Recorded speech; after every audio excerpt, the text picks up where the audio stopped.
This story is a solstice story. And while all of the elements in it are very old, this is the first time that I have told it and the first time that any ears have heard it in public. And just as a little aside, the goddess in this story is Mother Perchtha. She's older than Odin and Frigga. She's older, but related to Mother Holland. And so we give her respect before we start the story. Anna had come to her daughter's house with such joy, at such a happy time, with so much hope to see the birth of her 5th grandchild. Moira and the midwife had been so happy. The midwife said she had never seen such an easy confinement. And a healthy mother and a healthy baby girl, and the luxury of Anna, the grandmother, being there to look after the other children while Moira's husband and the older kids went off to sell flax in the city.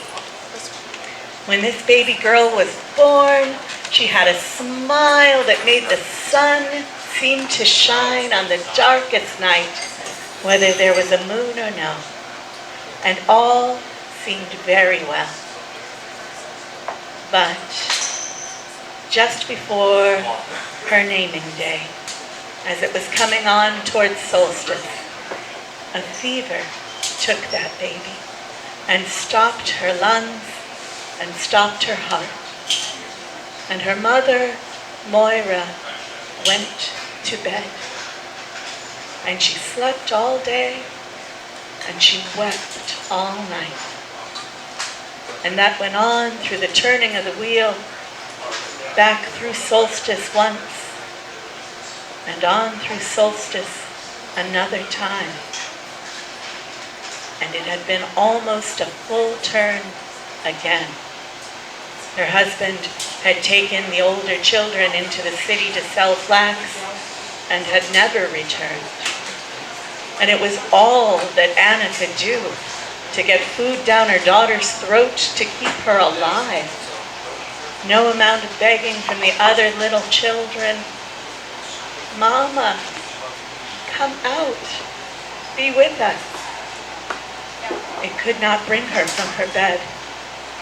Now, Anna did not know a single family that had not lost a child.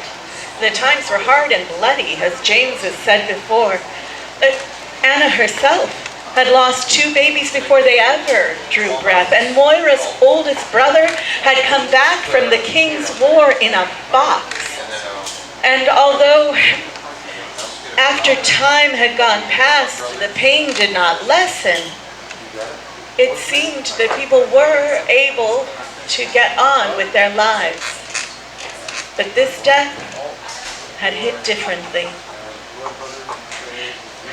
Anna asked the priests. She begged the elders. She went everywhere for advice and help, and although everyone had advice, none of it helped her daughter. And now, as they were coming into solstice season again, she began to pray to the oldest god and goddess that she knew, to Mother Perchtha, to the stag god where. And things had not improved. If anything, Moira seemed to wake when the evening began and weep even harder. Both of the remaining children had gone to bed with a cough. And of late, when Anna would step outside, on the front stoop, there was water that seemed to come from no source at all. This morning, the 3rd time she had found water on the stoop, she looked around to make sure no one was watching her, and she tasted it. And it was salt. Salt! In this village that was as far from an ocean breeze as any land anywhere. And early in the evening, she could have sworn she heard hoof beats and silver bells. She was troubled. Tonight, instead of going to bed, she built up the fire in the kitchen. She made tea, rosemary tea. She brought in elder and ash and hawthorn, all of the things she knew were sacred to the old gods. She made a rosemary and elder tea for the children and managed to get some down Moira's throat and was drinking some herself, puzzling on the strange happenings, when she heard a knock at the kitchen door. It surprised her. And she looked out the kitchen window, and there was a stag with enormous antlers, 28 points at least. It seemed to reach all the way to the roof of the house. She quickly went to the kitchen door and threw it open, and the stag met her eyes and stomped his hoof. And the sound of a silver bell rang throughout the house. Anna didn't know why, but she was driven with the impulse to touch the soft white fur at the stag's neck. She reached out, and as soon as she made contact with that fur, she heard a deep voice in her head. If you come to the forest tonight at midnight, there may be some answer. She took her hand away, and the stag ran off, gone in a blink. Well, it wasn't that long until midnight. She bundled up, she banked the fire. She made her way to the edge of the forest, still within sight of their croft. It was a beautiful cold night, the first of 3 nearly full moons was shining up above. There was a gentle breeze stirring the snow. She could hear the night animals, owls, and other things less identifiable.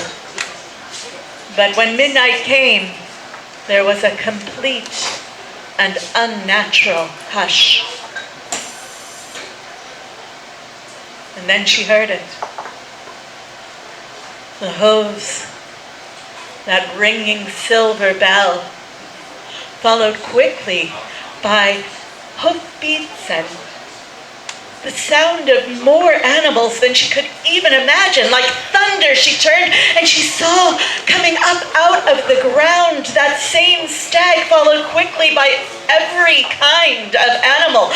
Wolves and rabbits, bears and otters, running by in a blur, the stag first and then the rest. And as she turned, she saw 4 black steeds stomping and drawing a red wagon. And the woman who held the reins was the most beautiful that Anna had ever seen. Sitting next to her was an old man crying out, "Make way! Show her respect if you have an offering. Your questions may be answered. Make way, show her respect." Anna quickly knelt down on her old knees and shielded her eyes as the woman and the horses and the wagon went by. And then she saw it. The cape that the woman was wearing was a dark blue on top, but the wind lifted it, and underneath it was sky blue. And underneath of that cape were playing little children, some holding babies themselves, laughing and cuddling and playing as they ran behind what seemed like yards and yards of cape. But there, at the very end, was a little raven-haired toddler who seemed to be weighed down by a silver bucket, barely keeping up with the rest. and so drawn and sad. Anna couldn't be sure if it was Moira's daughter. But while she watched, the little one toddled back to the croft, looked in the window, and spilt water on their stoop. And then back to join the others, but not to join in their smiles or play. And then they were gone. Anna came back. She thought, tomorrow I will make an offering. I will ask the question. And so, as it drew close to midnight on the second full moon of the solstice, she banked the fire, and she brought the finest flax that had been spun that year into linen thread. She bundled up and hurried out to the edge of the wood, and then there was the stillness. And then there was the ringing silver bell, and the hooves, and the thunder, and the black steeds. And as she knelt down, she raised up that flax in offering. And when she felt it lifted from her hand, she dared to look into the beautiful woman's face. She said, "This is fine. Ask your question, Anna." And Anna said, "Can we have her back?" And Mother Perchtha shook her head. "Oh no, not even I can give her back. But there is yet something that may be done. Tomorrow night." And she was gone, and the wagon was gone, and the little one, spilling water out of her silver pail, joined the rest and was gone. The next night, Anna woke the children. She said, "You must help me bring your mother out." She gave them each rosemary tea and then took more rosemary for offering. They bundled Moira up, though she didn't seem to even know they were there, as she wept. And they brought her to the edge of the forest. And then the stillness, and then the thunder, and then the horses, and the wagon. And Anna had her family kneel and raised Moira's hand up with the rosemary branches. And when she looked into that face, Moira stopped weeping for the first time in 3 years. "What can I do?" And Mother Perchtha took her face in her beautiful hands and said, "You know what to do." And she was gone. And Moira turned to the little raven-haired toddler who was just coming back to join the others. And she cried out, "Magda, my little Magda, I name you. I will always love you. And I let you go." And they were gone. And the children gathered around their mother. "Are you back to us? Are you back to us, Mother?" And they all went back to the croft. And Anna slept the first real sleep that she had had in years. And when she woke up in the morning, the fire was already lit. And Moira was spinning flax in front of the fireplace. When she saw her mother, she said, "Look. There at the table, the children were eating their breakfast," but that wasn't what Moira was pointing to. In the middle of the table, there was a small silver bucket filled with rosemary branches, and on each branch, there were beautiful sky blue